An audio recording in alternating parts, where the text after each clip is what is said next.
কোরবান করে বড় হয়েছিলাম, আজকের মোহাব্বতে ফানা হয়ে গিয়ে আমি নবী আমার দেখতে এসেছে, তাই আমি আমার মায়ের সম্মানে উঠে দাঁড়ালাম।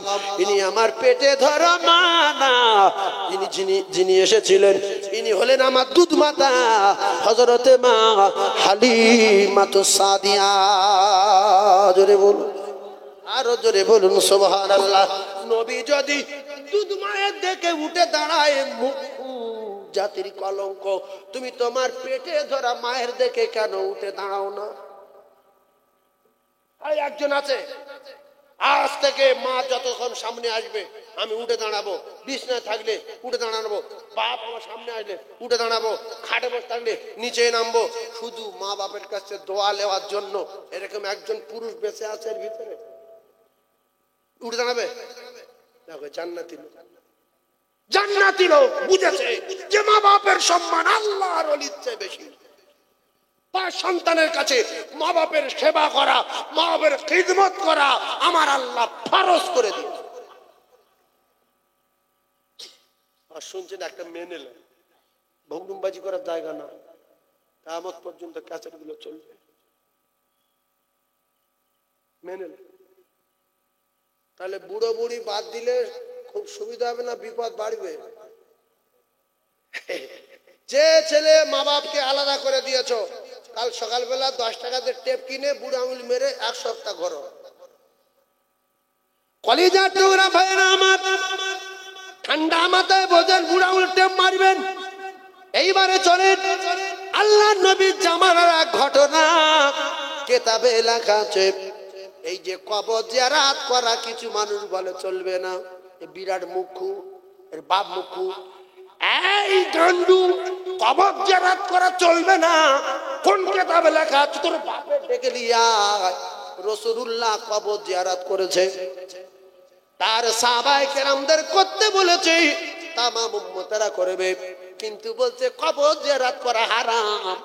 এরা মাদ্রাসায় যায়নি, পড়ার নাম করে কলকাতার দিকে ভ্যান চালাতো, কিন্তু টাকা পয়সা হলে বড় জামা কাপড় কিনে ঘরে এসে বলতে টাইটেল পাস করে এসেছি।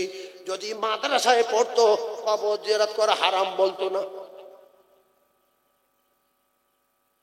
তুই সময় নি তাই বল যে আমি যেতে পারবো না, তুই হারাম বলছিস কেন? কিছু লোক আছে জানাজা পড়ে লোকের ডেকে নিয়ে চলে আসে, বলে চল চলে যাই, ওরা মাটি দেয়। তা তোমার জানাজায় না গেলে তো হতো, তুমি গেলে কেন? ওরা 6 জন পড়লেও জানাজা হয়ে যেত। আল্লাহর নবী বলেছে জানাজা পড়লে যদি 1 কিলো সওয়াব হয়, মাটি দিলে আর 1 কিলো। জানাজা পড়লে যদি 1 কিলো হয়, মাটি দিলে আর 1 কিলো। 1 জাররা পরিমাণ কম বেশি না। জানাজা পড়লে 1 উহুদ পাহাড় পরিমাণ সওয়াব, মাটি দিলে আর 1 উহুদ পাহাড় পরিমাণ সওয়াব। জানাজা 1 রাত, মাটি দিলে আর 1 রাত। কিন্তু অনেক মৌলবি দেখা গেছে জানাজা পড়ে পালায়, মাটি দেয় না। আছে না নাই? পানি লাভ দিয়ে হবে, সরু পাড়তে জাতি হবে, ওখানে কাদা, ও পাগলা নেগলা ফেরিওয়ালারা দেখ, আমার একটা দাম আছে, আমি কাদায় লাভবো। যত পাগলা ভ্যানওয়ালা গরিব মানুষ সব বলছে মাটি দিয়ে যাবো, মাটি দিলে সব হবে।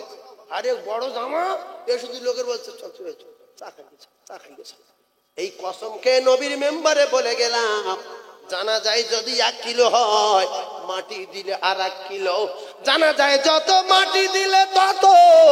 ও মায়েরা বুড়া বেটিরা, আল্লাহর নবী হযরতে আল্লাহ নবী বিশ্ব নবী হাবিবুল্লাহর স্ত্রী বলেন, আমি রাসূলুল্লাহকে জান্নাতুল মুআল্লায় দোয়া করতে অনেকবার দেখেছি। জোরে বলুন। খুব ঠান্ডা মাথায় শোনেন, মা খাদিজার কবরের কাছে আল্লাহর নবী দাঁড়িয়েছে। এই মুসলমানেরা, আর কিছু জাতির কলঙ্ক আছে, কবর দিয়ে কবর তালকিন করার জন্য কেউ যদি দাঁড়ায়, আর একজন লোক বলে ভণ্ড, আসলে শুনেছে জানে না, তাই এই সারা জীবনের কপালে আগুন লাগবে। এ মুখ খুললি ডার বলে কবর জিয়ারত চলবে না। আল্লাহর নবী হযরতে আবু যর গিফারীকে নিয়ে আনসারীদের কবর জিয়ারত করার জন্য রওনা। বিশ্ব নবী হাবিবুল্লাহ আকায়ে নামদার তাজদারে মদিনার মুজিজা ওই একটা দুটো না, আমার নবীর মুজিজা হাজার হাজার হাজার আছে না নাই? ঈসা নবী যদি কবর থেকে মানুষ তুলতে পারে, আমার নবী তো ঈসা নবীর চেয়ে বড়, পাওয়ার বেশি। আমার নবী তুলতে পারে না? পারে না? জোরে বলেন। এই প্রশ্ন হয়েছিল একদিন। একজন বলল, ইমানদার না, বলল মুহাম্মদ তুমি কি ঈসা নবীর চেয়ে দামি, ঈসা নবীর চেয়ে বড়? নবী বলছে কি হয়েছে বলো? বলছে ঈসা নবী যদি কবর থেকে মানুষ তুলতে পারে, তুমি যদি ঈসা নবীর চেয়ে বড় হও, তোমার তুলে দেখাতে হবে। কলমা পড়ব। এক কথা অত বলে লাভ নেই। পৃথিবীর যত নবী এসেছে সমস্ত নবীরা যা কিছু পারতেন তার চেয়ে কোটি কোটি গুণ বেশি আমার নবী পারে। জোরে বলুন। এক কথাই বলবো, যে মুসা নবী পানি পড়েছে, ওই নবী মাছের পেটে গিয়েছে, সেই নবী আগুন থেকে বেঁচেছে। কে কি পারে এক কথায় জেনে নেন। পৃথিবীর যত নবী যা পারে আমার নবী একা সব পারে। জোরে বলুন, আরো জোরে বলুন সুবহানাল্লাহ। আল্লাহর নবী হাত তুললেন এক জায়গায় গিয়ে, বলছে আল্লাহ এই কবরবাসীর কবরে আযাব মাফ করে দিন, কবরবাসীর কবরে আযাব মাফ করে দিন।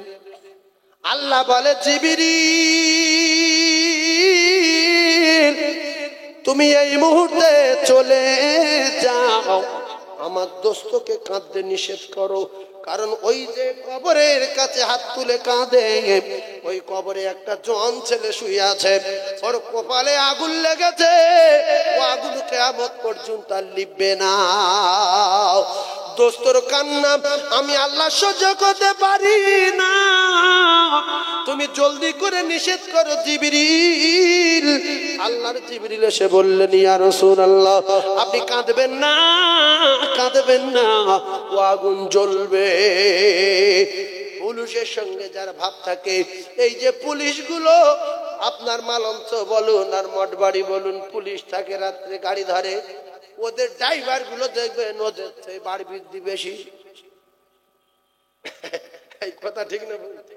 ওরা গাড়িতে শুয়ে রয়েছে, আরে কাঁচা মেরে শুধু ওরা বলে কাঁচা মেরে করছে, কে রে এ তো পুলিশ না? ওর তখন লরি ভিতরে জিজ্ঞেস করছে কে, পিছনে গাড়ি দেখাচ্ছে যে আমি কেউ না। ওরা তখন বুঝতে পেরেছে পুলিশের লোক, তাহলে টাকা দিতে হবে, না দিলে এখনই পুলিশ গাড়ি ছুটবে পিছনে। সেই জন্য পুলিশের কায়দা কানুন, কোথায় দাঁড়ায়, কার কাছে কোন টাকা নেয়, বালির গাড়ি কত, ইটের গাড়ি কত, ভ্যান কত, সাধারণ গাড়ি কত, সব জানা আছে। পুলিশ না হলো সব জানা আছে না নাই? তো আমাদের পুলিশ দেখলে যতটা ভয় লাগে, ড্রাইভারের কিন্তু অতটা ভয় লাগে না, কোনো ব্যাপার না। স্যার আমরা এদিকে বলবো একটা কথা বলি, ভয়তে জড়ো সড়ো মেরে। তো আল্লাহ যেটা না বলে হ্যাঁ কি করলে হয়, সেটা আল্লাহর নবী জানে। আর পুলিশ যেটা না বলে সেটা কি করলে হ্যাঁ হয়, এটা ড্রাইভার জানে। এই গাড়ি কতদিন ছেড়ে দেবে, আমরা তো ভেবে মাথা খারাপ।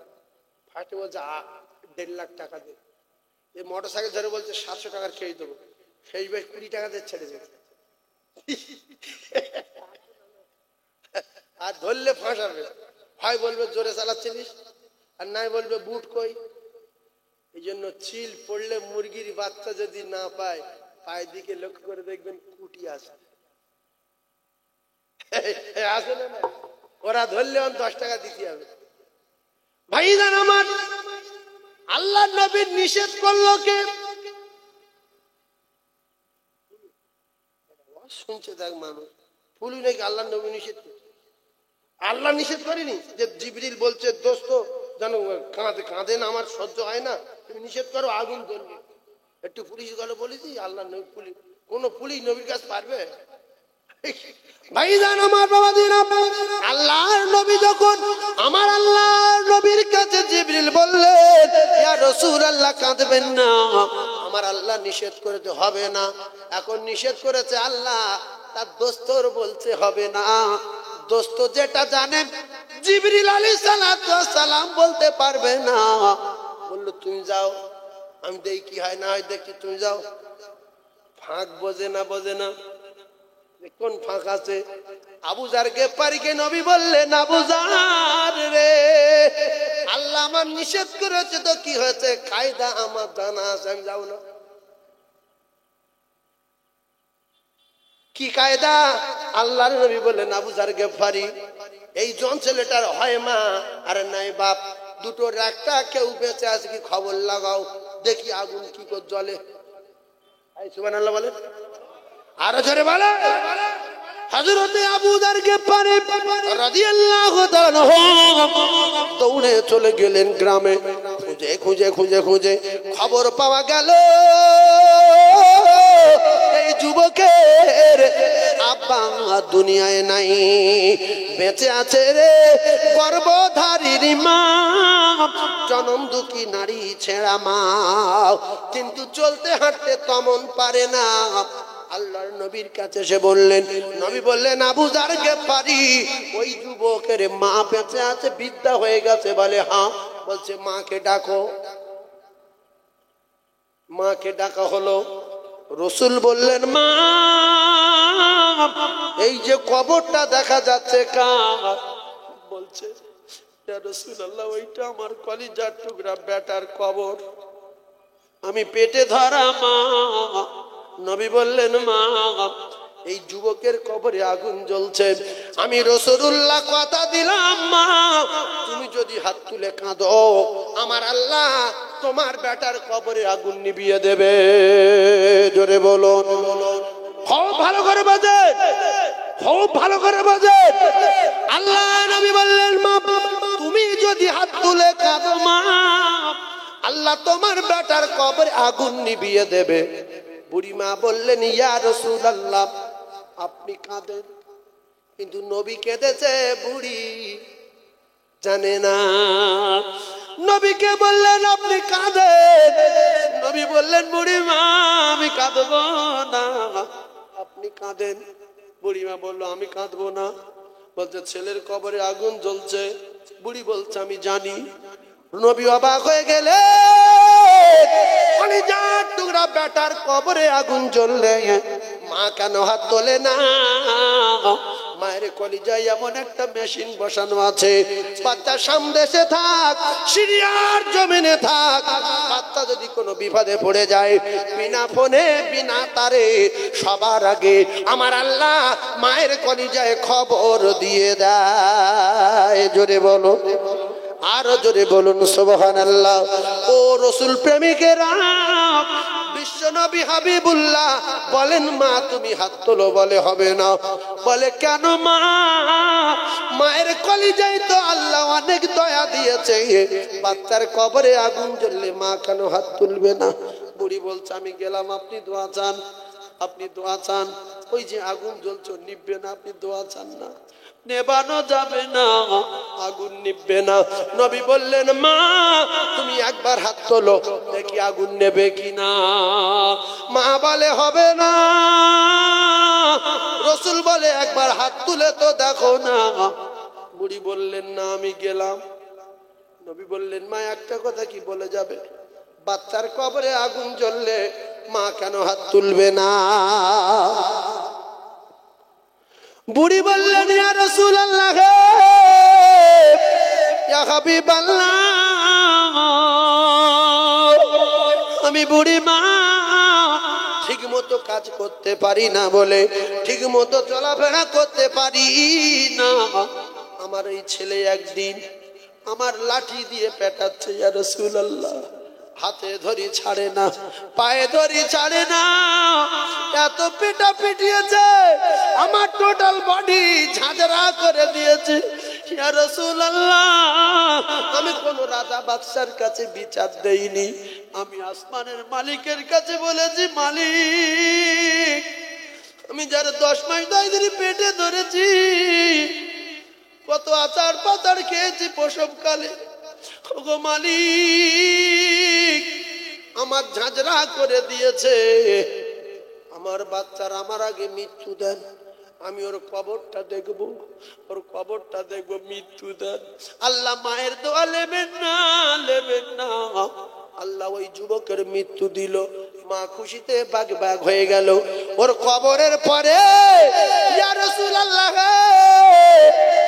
আমার এত যন্ত্রণা জ্বালা হচ্ছিল, লাঠির আঘাতে হাড় ভাঙা যন্ত্রণা। আমি আবার মালিককে বললাম, মালিক আমার কথা মতো মৃত্যু দিলে আমি নারী ছেড়া মা, আমার বিরাট যন্ত্রণা হচ্ছে, আমি চলতে পারি না। আমার বাচ্চার কবরে আগুন জ্বালিয়ে দিন, ওই আগুন যেন কিয়ামত পর্যন্ত নিবে না যায়। আল্লাহ নবী শুনে চোখের পানি জারি হয়ে যায়। নবী বললেন, আবু যার গেফারি, আমি যে কবরে হাত তুলেছি রে আবু যার, এই কবরে জনম দুঃখী পেটে ধরা মা তালা মেরে রেখেছে। এই তালা কিয়ামত পর্যন্ত কেউ খুলতে পারবে না। যদি খুলতে পারে একমাত্র গর্ভধারিণী মা। এই কপাল ফাটারা, বাপের বেটা মুক্তু যারা মা বাপকে শাস্তি দেয় তারা, বাপের বেটা গান্ডু যারা মা বাপকে শাস্তি দেয় তারা ঠান্ডা মাথায় বোঝে। আল্লাহর নবী দিন দুনিয়ার বাদশাহ বললেন, মা শরীরে প্রচন্ড যন্ত্রণা, বলে হ্যাঁ। হাঁটা চলা তেমন করতে পারো না, বলে না। তাহলে আগুন জ্বলবে, চলে যাবে, বলে হ্যাঁ আমি চলে যাব। আহারে মা জননী, মা জননী মারিনি, আব্বা মেরেছে বাচ্চা, আর মা লাঠিগুলো যেন মায়ের কলিজায় পড়েছে। উজন স্বামীকে রায় দিচ্ছে, তুমি এত জোরে মারলে কেন, তুমি এত জোরে মারলে কেন, বলে কেঁদেই ফেললো, যেন নিজের গায়ে পড়েছে লাঠি। বাপ রেগে গিয়ে ভাত খেয়ে শুয়ে পড়েছে। মা ভাত খায়নি, ছেলেও বাড়ি আসেনি, দুপুরে খায়নি, রাত 11টা বাজে আসেনি, মা খানা খায়নি। সবাই ঘুমিয়ে পড়ে, মা ঘুমায় না। আব্বা মেরেছে বলে আব্বার ডাকেনি, কলিজার টুকরা মায়ের কাছে দরজার কাছে গিয়ে আওয়াজ দিলেন, মা। মা জেগেছিল, দরজা খুলে দিয়ে সঙ্গে সঙ্গে জড়িয়ে ধরেছে। কোথায় মেরেছে দেখি, দেখলো লাঠির দাগ পড়ে গেছে, ভুলে গেছে।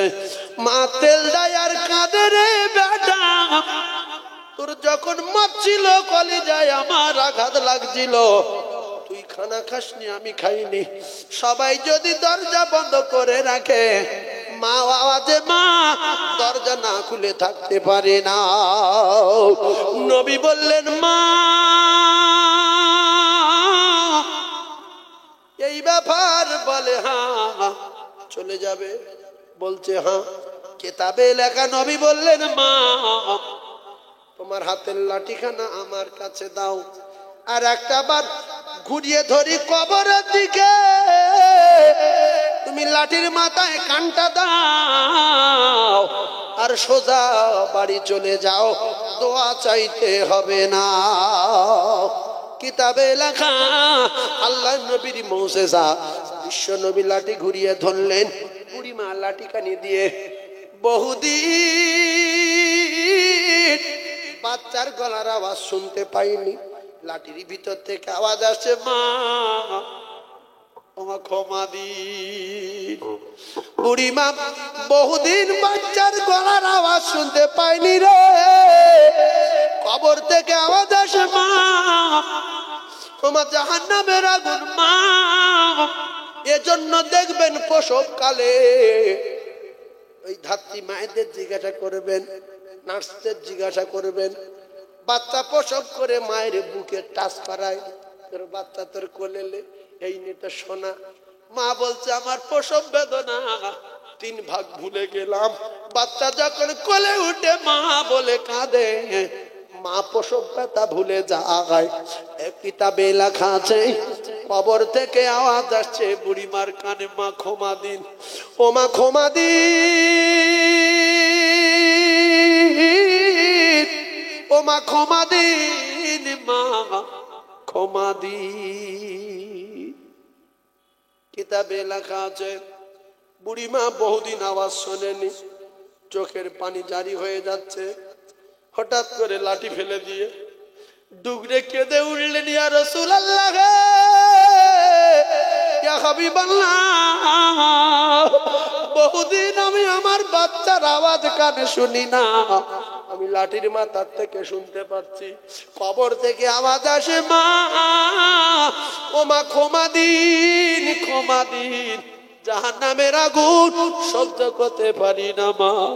মা ঝরঝর করে কাঁদে, ইয়া রাসূলুল্লাহ, আমার শরীরে আর ব্যথা নাই, মা আজ ব্যথা মরে গেছে, মা আজ ব্যথা সেরে গেছে, ইয়া রাসূলুল্লাহ ব্যথা নাই, আমার যন্ত্রণা নাই শরীরে, আমি হাত তুলবো ইয়া রাসূলুল্লাহ। ওই সময় হাত তুলে কাঁদে বিদ্যা গর্ভধারিণী মা, ওগো আমার আল্লাহ, ওগো আমার আল্লাহ, আমার বাচ্চা আমার মেরেছিল, প্রচন্ড যন্ত্রণা হচ্ছিল বলে আমি আপনাকে বলেছি, আপনি আমার বাচ্চাকে মৌত দিয়েছেন, আমি খুশি, আমার যন্ত্রণাতে আবার আমি আপনাকে বলেছি বাচ্চার কবরে আগুন জ্বালিয়ে দেন, আমি খুশি।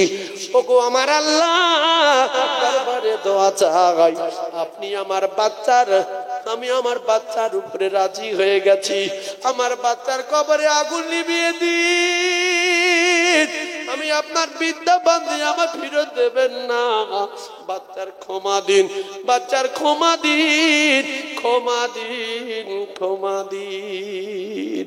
বুড়িমা কাঁদতে কাঁদতে দোয়া বন্ধ করে দিলেন। হযরতে আবু যার গিফারি রাদিয়াল্লাহু তাআলা আনহু আল্লাহর নবীর মুখের দিকে তাকিয়ে দেখলেন বিশ্ব নবী খুশিতে বাগবাগ হয়ে গেছে। হযরতে আবু যার বললেন, ইয়া রাসূলুল্লাহ,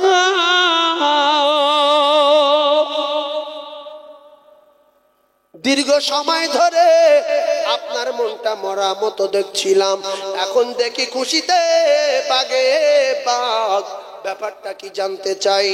রাসূল বলেন, আবু যার গিফারি রে, মা জননী দোয়া আল্লাহ পাক এত দ্রুত গতিতে কবুল করে লাই যে যুবকের কবরে আগুন জ্বলছিল, আমি রাসূলুল্লাহ দেখতে পাই ওই যুবকের কবরের আগুন মায়ের দোয়ায় আমার আল্লাহ নিভিয়ে দিয়েছে। পৃথিবীর এক নাম্বার ওলি, এক নাম্বার পীর আপনার জন্মদাতা পিতা আর গর্ভধারিণী মা। তাই মা বাপকে বসে থাকতে দেখলে, আপনি যখন বসে থাকবেন, মা বাপকে যদি দেখতে পান, উঠে দাঁড়াবেন, গামছা বিছিয়ে দেবেন, জামা বিছিয়ে দেবেন, জীবনের চেয়ে বেশি খিদমত করবেন, খুশি হবে আল্লাহ। আর এটা আল্লাহর কোরআনের বিধান, মা বাপের খিদমত করা ফরজ।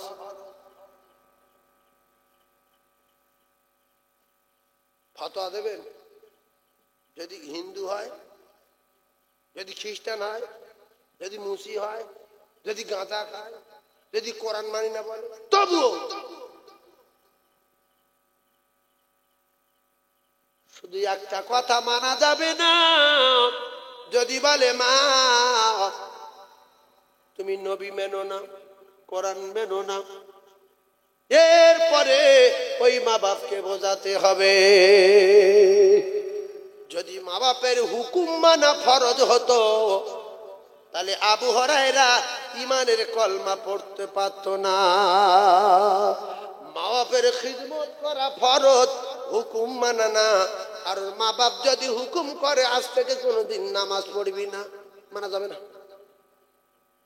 খুব ভালো করে বুঝে লাগে, বোঝে শুধু ভবক শোনা কাজ না, হুকুম মানা ফরজ, খিদমত করা ফরজ।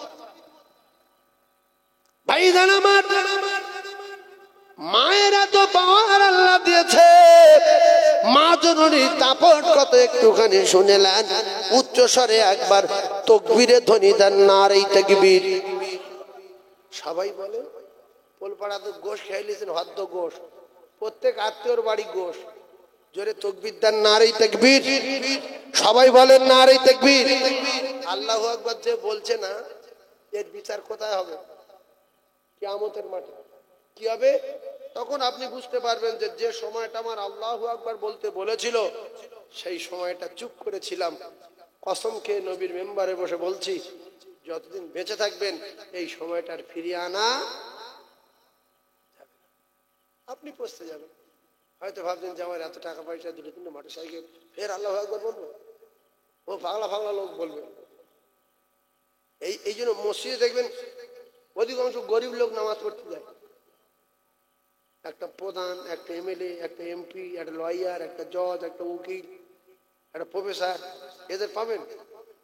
এরা অধিকাংশ 100-এর ভিতরে 95 জন ভাবে যে এত লেখাপড়া শিখে এত বড় পদ পেয়ে মাসের 1-1.5 কোটি টাকা ইনকাম, ফ্যান নামাজ। কিন্তু ওদের বেশি আল্লাহর হুকুম মানার দরকার ছিল, যে সবকিছু সম্মান দিয়েছে আল্লাহ, সবকিছুর মালিক আমার আল্লাহ, সে আল্লাহ যত হুকুম আদায় করব আল্লাহ তত আরো আমার সম্মান বাড়িয়ে দেবে। এই জন্য মসজিদে গিয়ে দেখবেন 3 ভাগ পাগলা নেগলা লোক, 8-10টা ভ্যানওয়ালা, 3-4টে সবজি বাড়ি, আর 2টো জল করার মালিক, 3টে ভাড়ায় কাজ করা লোক। ভাড়ার মালিক খুব কম আসে না? হ্যাঁ, যাদের অনেক টাকা তাদের সময়ের দাম বিরাট। এই জলসা শোনে কারা?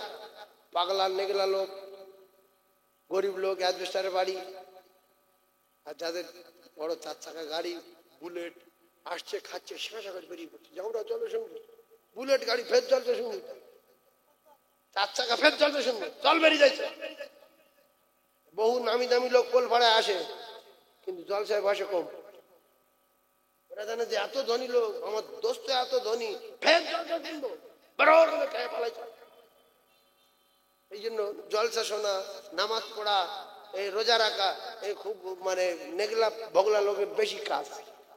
সেজন্য ওদের কাজটা ওদের ছিল এটা বেশি করা, যে আল্লাহ আমার এত বড় বাড়ি দিয়েছে, এত সম্মান দিয়েছে, আমার বেশি আল্লাহর হুকুম আদায় আমি যদি করি তো আল্লাহ আরো সম্মান বাড়িয়ে দেবে।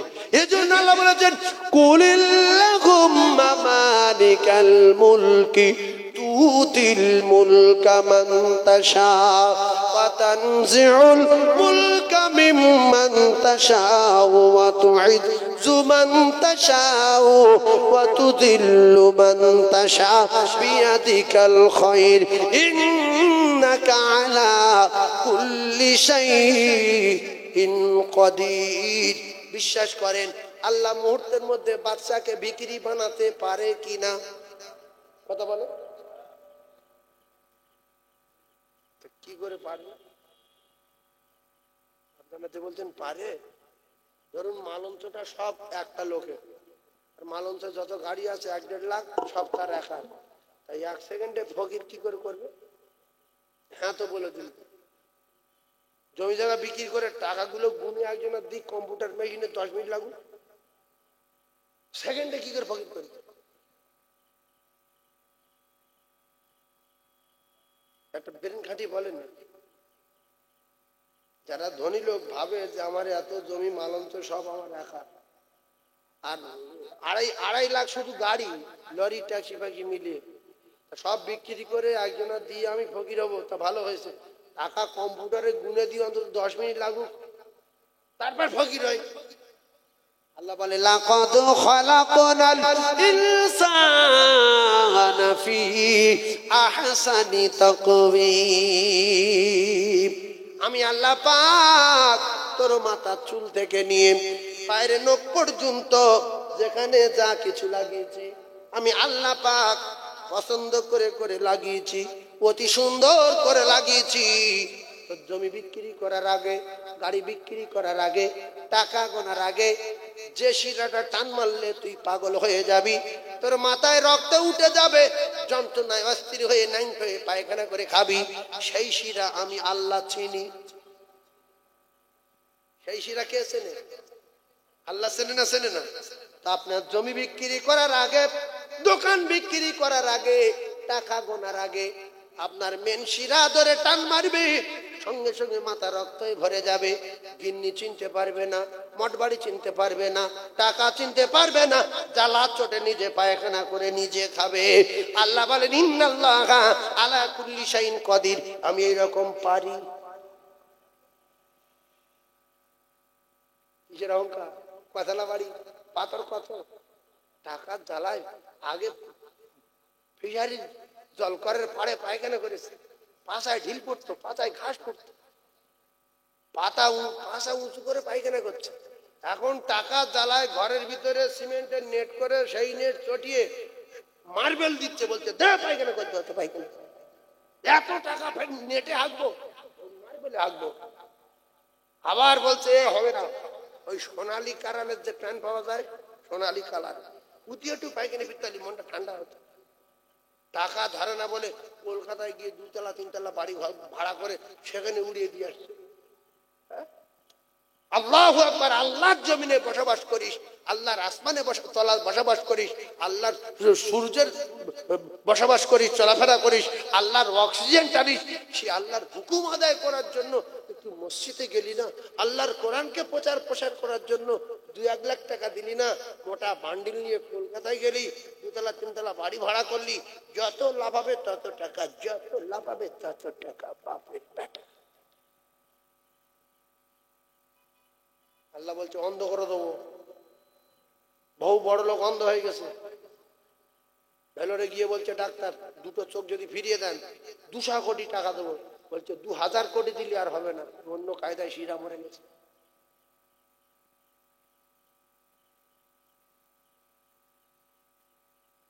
সেই জন্য আপনাদের যাদের জমি জায়গা আছে শুনেলেন, কোরআন শরীফ যদি সত্য মনে হয়, আল্লাহ পাকের রসুল বলছে, আমার আল্লাহ পাক নিজেই বলছে যে কোরআনের কারখানার জন্য যে 1টা টাকা দেয়, আমি আল্লাহ পাক তার প্রত্যেক টাকায় 10 টাকা করে ফেরত দেই।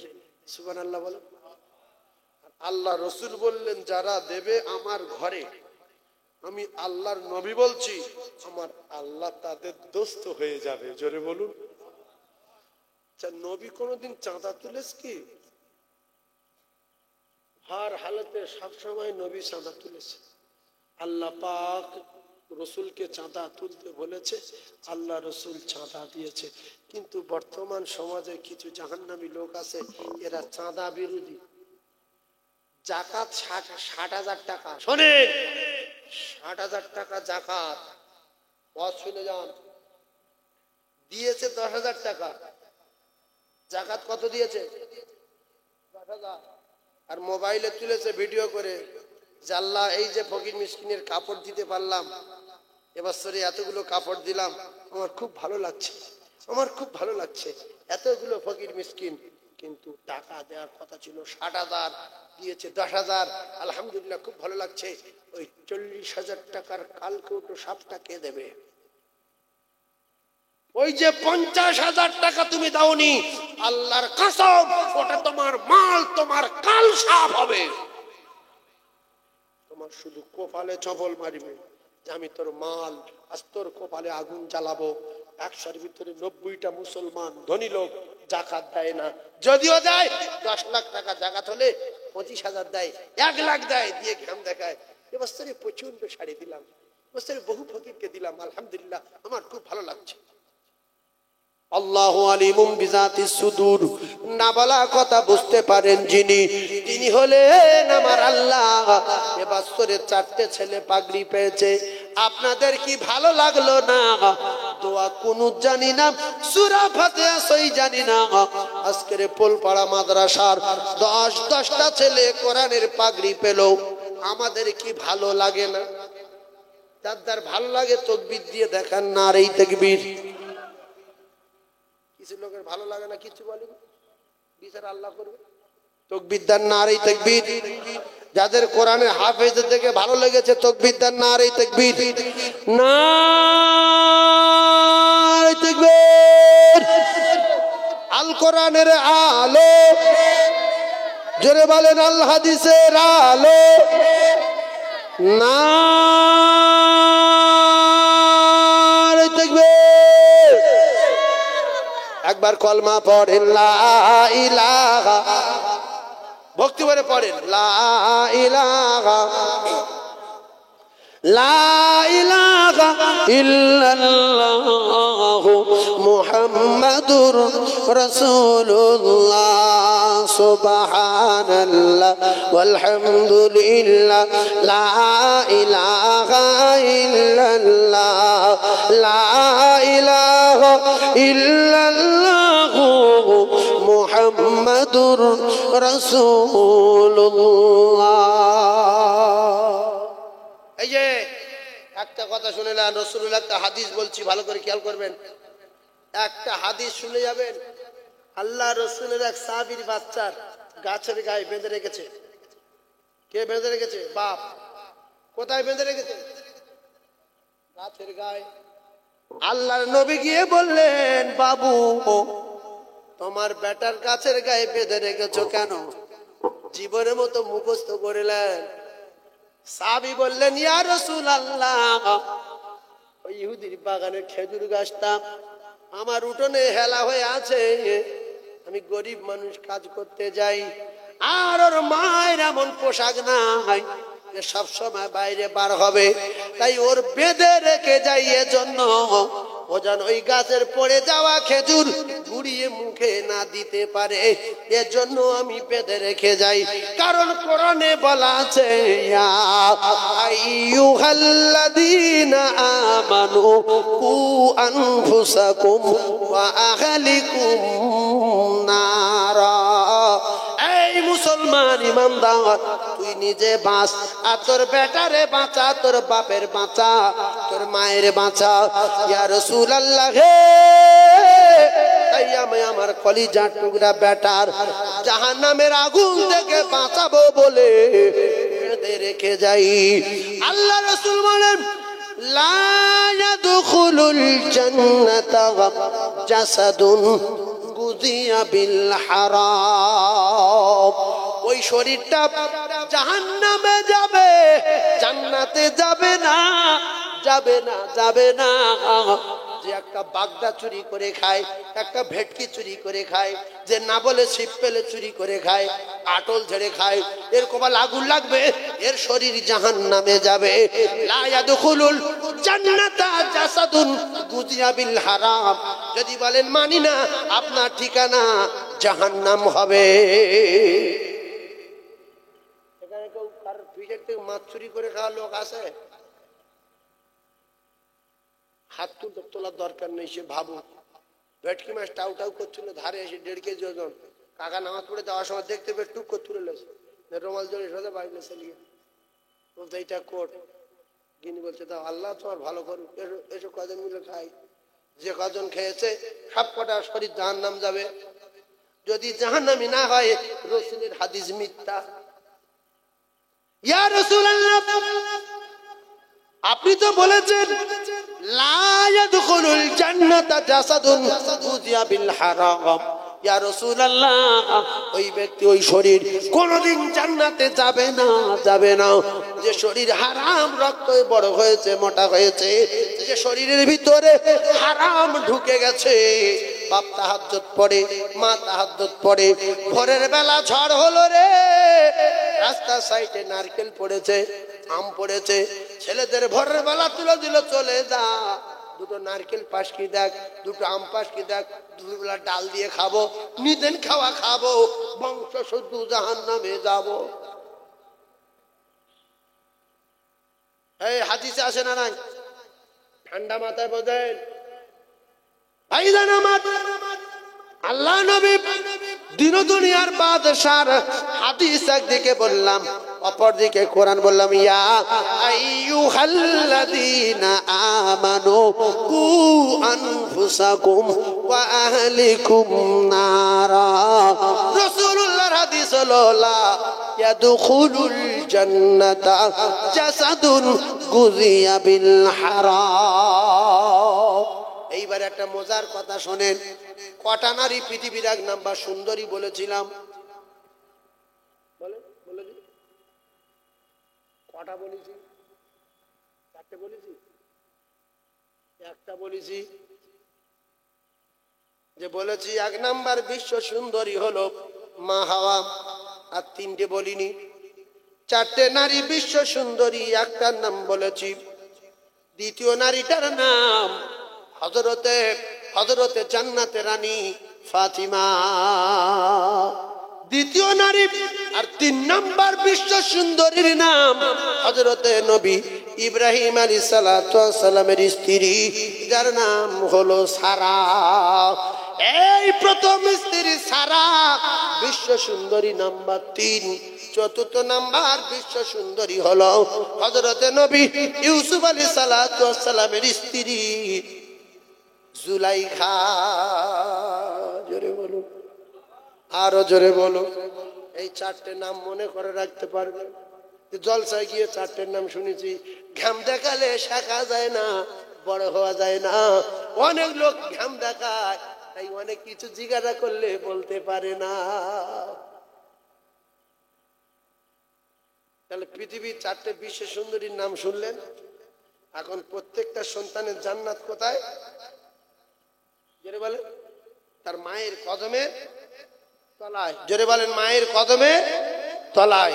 ভাইরা আমার, বাবাদিরা, খুব ঠান্ডা মাথায় বোঝেন, আল্লাহ নবী বিশ্ব নবী হাবিবুল্লাহ আকায়ে নামদার মদিনার বেটি, পৃথিবীর বিশ্ব সুন্দরী নারীদের ভিতরে একজন বিশ্ব সুন্দরী ফাতিমা।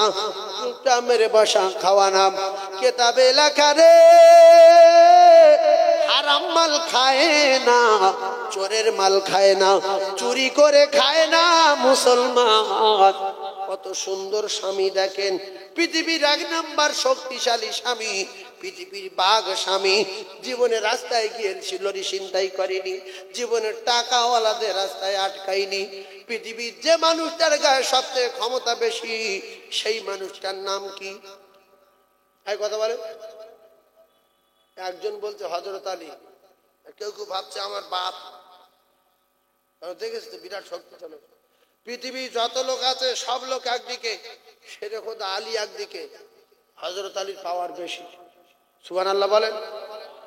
এত গায়ে ক্ষমতা থাকা সত্ত্বেও 3 দিন খাওয়া নিয়ে চুপ করে বসে আছে। আর আমাদের গায়ে যাদের শক্তি আছে, এক বেলা খায়নি, রাস্তায় গিয়ে লরি ছিনতাই করছে, টাকা বার কর। 2 দিন খাইনি, কথা বললি মাথা কেটে দেবো। হযরত আলী যদি বাজারে গিয়ে বলতো, যাই লাভ, দোকান থেকে লাভ 20 বস্তা আটা, 3 বস্তা চিনি, 1 বস্তা গম আমার বাড়ি দিয়ে, আমার চিনিস তো? হ্যাঁ বাবু, আপনার নাম হযরত আলী। একেবারে জীবন কাবার। লরি ছিনতাই করেছে, কোন দোকানদার ধরে পিটেছে? আমাদের এলাকায় হয় না, হয় না। ভাইজান আমার, বাবাজিরা, জান্নাত রানী ফাতিমা বললেন, স্বামী আমার আব্বা জান এই চাদরটা আমার দিয়েছিল, এই ওড়নাটা আমার দিয়েছিল, এইটা নিয়ে আপনি বাজারে যান, এইটা বিক্রি করেন, যে ক টাকা হয় আটা কিনে আনেন। হাসান মারা যাবে গো, হুসাইন মারা যাবে, বাঁচবে না, বাঁচবে না। আল্লাহর নবী দিন দুনিয়ার বাদশাহ, বিশ্ব নবীর দেওয়া চাদর জান্নাতের রানী নিয়ে স্বামীকে দিলেন।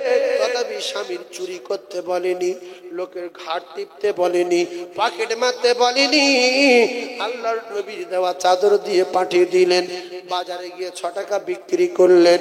মন মেজাজ বিরাট খারাপ। রাস্তার কাছে আসার সময় একটা ফকির গিয়ে বলছে, আলী কাছে যদি কিছু থাকে দাও। ও মুসলমান আমরা হলে দিতাম না, বাড়ি বাচ্চা কাচ্চা শুকিয়ে। আলী বললেন, মিথ্যা কথা বলা যাবে না, টাকা আছে। জি দিল 2 টাকা। আর কত আছে? 4 টাকা। ফের একটা ফকির গিয়ে বলছে, যদি কিছু থাকে দাও। মিথ্যা কথা বলবে না, দেবে। আবার দিল 2 টাকা। আলী মিথ্যাবাদী না, জান্নাতের টিকিট দুনিয়ায় পেয়েছে না পাইনি। আবার একটা ফকির গিয়ে বললে, দাও।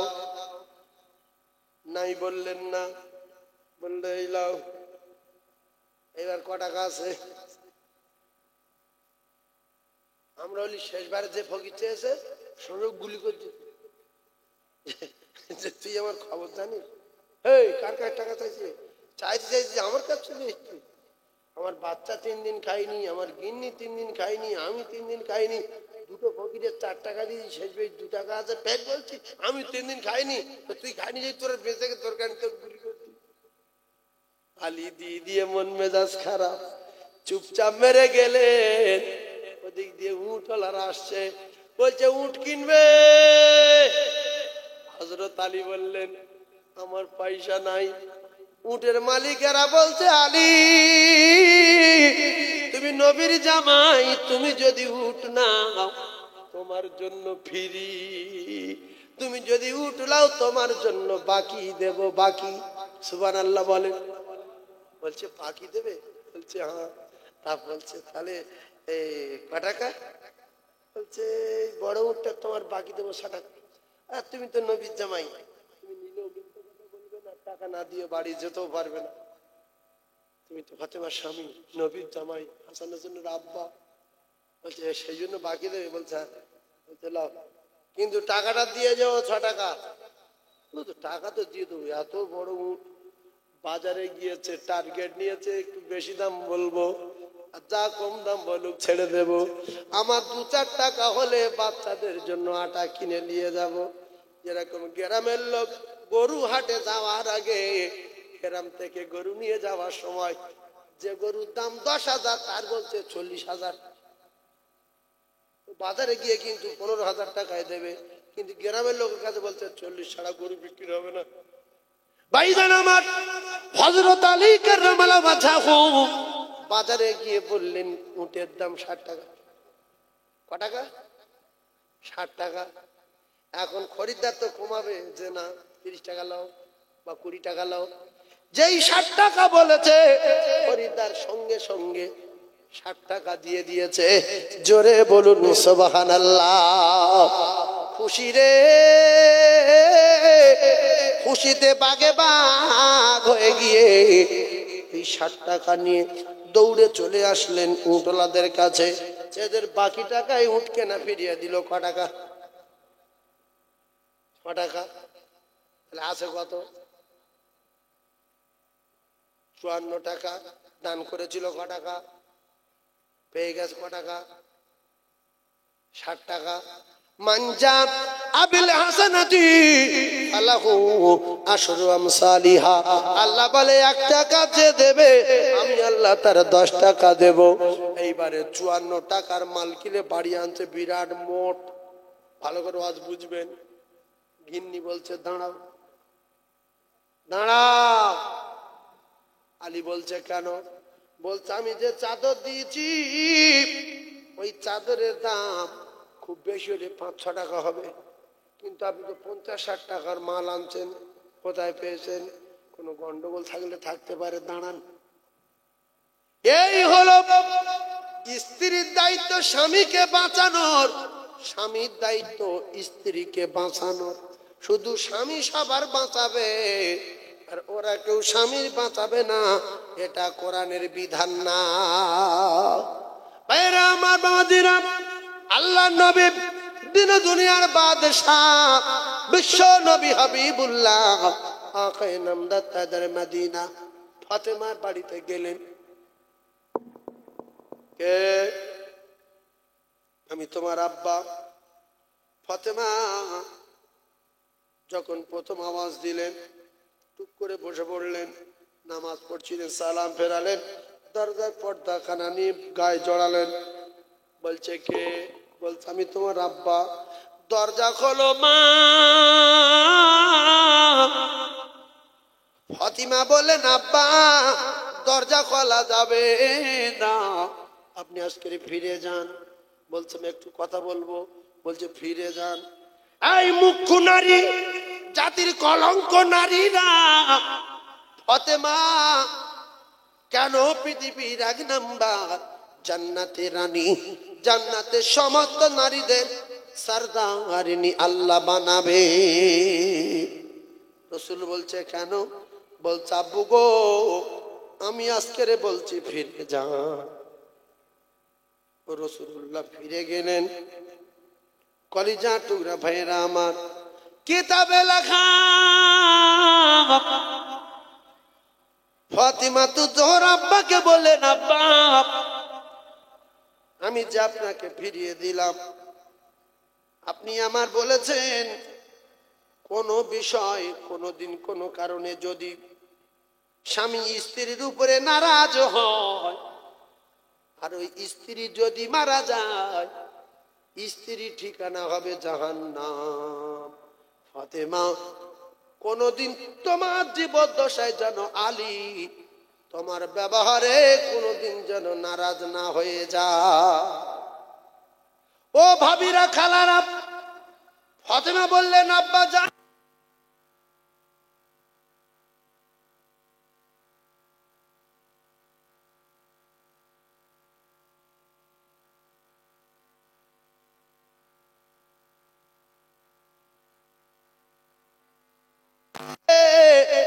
আপনি আপনার জামার উপরে অসন্তুষ্ট হবেন, আর যখন আপনি অসন্তুষ্ট হবেন তখন আপনার জামাই আমার উপরে কষ্ট পাবে। আপনি তো বলেছেন স্ত্রীর দায়িত্ব হলো স্বামীর হক আদায় করা, স্বামীর সম্মান বজায় করা। ও কলিজার টুকরা, খুব ভালো করে বোঝার চেষ্টা করুন। দুটো একটা নির্লজ্জ নারী আছে, জাহান্নামী নারী। স্বামী যদি একটা চড় মারে, কপাল যদি ফুলে যায়, মাথা ফেটে যায়, বাপের কাছে ফোন করে, বড় ভাইয়ের কাছে ফোন করে, গ্রামের প্রধানের কাছে বলছে জবাই করবো, আমার ভাই ডেকে এসো, এর বুকির ওর পাতুল হাড় ভাঙবো, এসো। আল্লাহ নবী দিন দুনিয়ার বাচ্চার বেটি জান্নাতের